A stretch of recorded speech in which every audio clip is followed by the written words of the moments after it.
Le meilleur chemin, étape vers le Christ. Chapitre 5. L'abandon de soi-même. Dieu a fait cette promesse, vous me chercherez, et vous me trouverez, si vous me cherchez de tout votre cœur. Jérémie 29, 13. LMC 41.1. Dieu, dont nous sommes par nature des ennemis, veut restaurer en nous son image, mais à condition que nous lui donnions notre cœur sans partage. Voici comment le Saint-Esprit décrit notre condition. Vous êtes morts par vos offenses et par vos péchés, la tête entière est malade, et tout le cœur est souffrant, rien n'est en bon état. Nous sommes retenus par les pièges de Satan et soumis à sa volonté. Éphésiens 2, 1, Ésaïe 1, 5, 6, 2 Timothée 2h26. Dieu désire nous guérir et nous rendre la liberté. Mais comme cela nécessite une transformation complète de notre nature, il faut que nous nous abandonnions entièrement à lui. LMC 41.2. La guerre contre le moi est la plus grande qui ait jamais été livrée. L'abandon de soi, même, la soumission entière à la volonté de Dieu ne s'obtient pas sans combat, mais cette soumission est nécessaire à notre transformation et à notre sanctification. LMC 41.3. Le gouvernement de Dieu n'est pas fondé, comme Satan voudrait le faire accroire, sur une soumission aveugle de notre part et une domination arbitraire. Dieu fait appel à notre intelligence et à notre conscience. Venez et plaidons. Ésaïe 1h18. Telle est l'invitation que le Créateur adresse à tous les êtres. Il ne violente pas la volonté de ses créatures. Il ne peut accepter un hommage qui n'est pas volontaire et qui ne lui est pas donné intelligemment et de bon cœur. Une soumission forcée empêcherait tout vrai développement intellectuel et moral, elle abaisserait l'homme à l'état d'automate. Tel n'est pas le dessein du Créateur. Il désire que l'homme, couronnement de sa puissance créatrice, atteigne le plus haut degré de développement.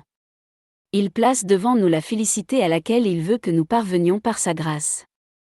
Désireux d'accomplir sa volonté en nous, il nous invite à nous donner à lui. À nous de décider si nous voulons être affranchis de l'esclavage du péché et participer à la glorieuse liberté des enfants de Dieu. LMC 41.4. En nous donnant à Dieu, nous devons nécessairement abandonner tout ce qui pourrait nous tenir éloignés de lui. C'est pourquoi le Sauveur dit, « Quiconque d'entre vous ne renonce pas à tout ce qu'il possède ne peut être mon disciple. » Luc 14h33. Mammon est l'idole de plusieurs. L'amour de l'argent, le désir des richesses sont les chaînes dorées qui les lient à Satan. D'autres adorent la gloire et les honneurs mondains.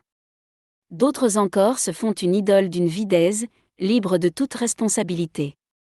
Mais il faut que ces chaînes soient rompues. Nous ne pouvons être en partie au Seigneur et en partie au monde.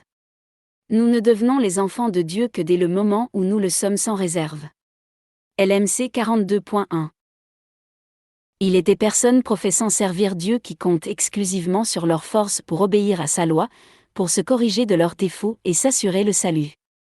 Leur cœur n'est pas touché par le sentiment profond de l'amour du Sauveur, mais elles s'efforcent d'accomplir les devoirs de la vie chrétienne comme une condition à remplir pour gagner le ciel.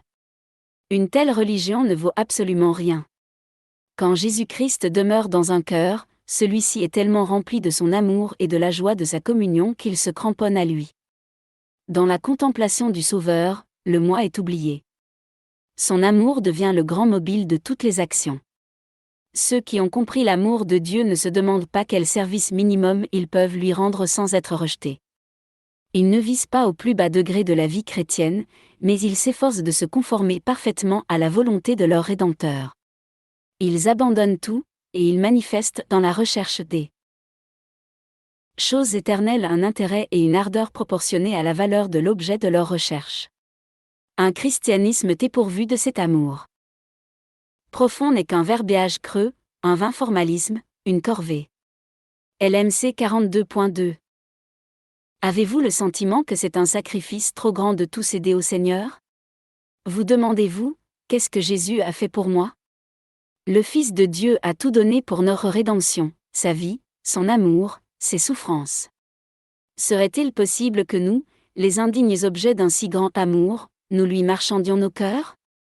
À chaque instant de notre vie, Nous avons participé aux bienfaits de sa grâce, et c'est pour cette raison que nous ne pouvons pas nous rendre compte de la profondeur de l'ignorance et de la misère d'où nous avons été tirés.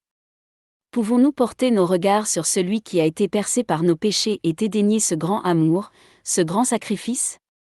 Peut-on, en contemplant la grande humiliation du Seigneur de gloire, se plaindre des luttes et des renoncements exigés pour entrer dans la vie éternelle? LMC 43.1. Maint cœur orgueilleux se pose la question: pourquoi me repentir, pourquoi m'humilier avant d'avoir l'assurance que je puis être accepté de Dieu? Je vous en prie, portez vos regards sur Jésus-Christ. Il était sans péché. Il y a plus, il était le roi du ciel, et par amour pour l'humanité, il s'est fait pécher à notre place. Il a été mis au nombre des malfaiteurs. Il a porté les péchés de beaucoup d'hommes, et il a intercédé pour les coupables. Ésaïe 53, 12. LMC 43.2. En revanche, que sacrifions-nous quand nous nous donnons entièrement? Un cœur souillé par le péché, à purifier par son sang, à sauver par son amour infini. Et l'on trouve difficile de tout abandonner. Je suis honteuse de l'entendre dire, confuse de l'écrire. LMC 44.1. Dieu ne nous demande pas le sacrifice d'une seule chose qui pourrait nous être bonne et utile.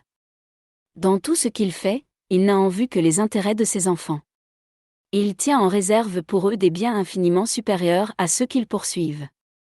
Ah! Si tous ceux qui n'ont pas encore décidé de suivre Jésus s'en rendaient compte. Celui qui agit contrairement à la loi de Dieu fait à son âme le plus grand dommage. Il n'y a aucune joie véritable sur le sentier défendu par celui qui fait tout en vue de notre bien. Le chemin de la transgression conduit au malheur et à la ruine. LMC 44.2. Supposer que Dieu se complaise dans les souffrances de ses enfants est une grave erreur. Le ciel tout entier s'intéresse au bonheur de l'homme.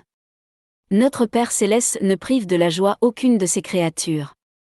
Les préceptes divins nous invitent à fuir tout ce qui pourrait nous attirer des souffrances et des déceptions, tout ce qui nous interdirait l'accès à la joie et au ciel. Le Rédempteur du monde accepte les hommes tels qu'ils sont, avec tous leurs besoins, toutes leurs imperfections et toutes leurs faiblesses.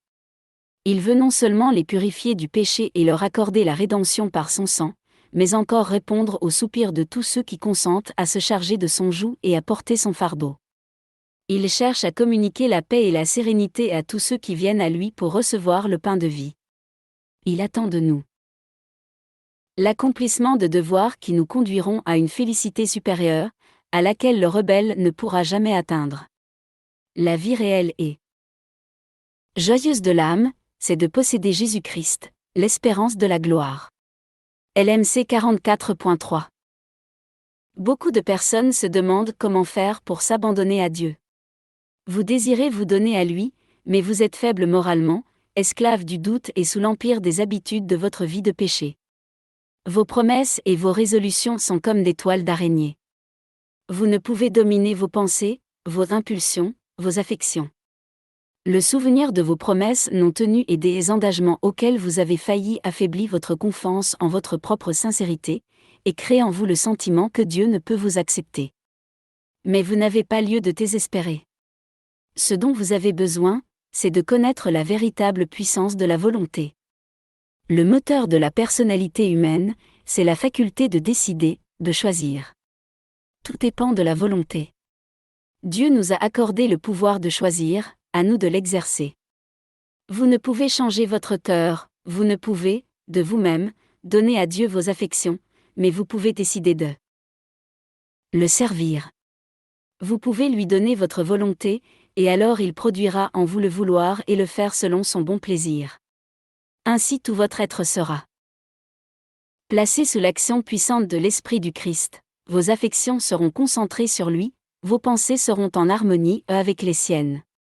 LMC 45.1.